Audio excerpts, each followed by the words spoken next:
Hi guys, this is the iPhone 15 and I'll show you how to edit the control center control panel on this device.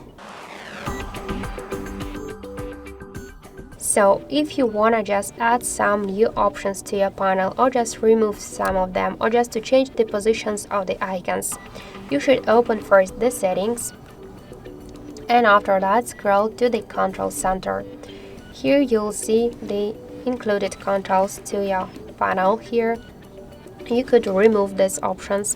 Just to do that, you should click to this red minus and tap stop to remove icon by this way.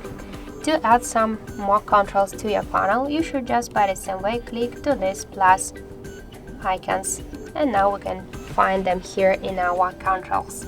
Just if you wanna change the positions here of these icons, you could switch them.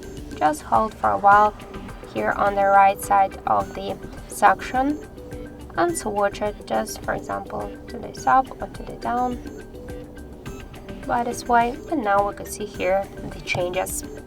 So that's it. Thank you guys for watching, and if you like this video, leave thumbs up and subscribe.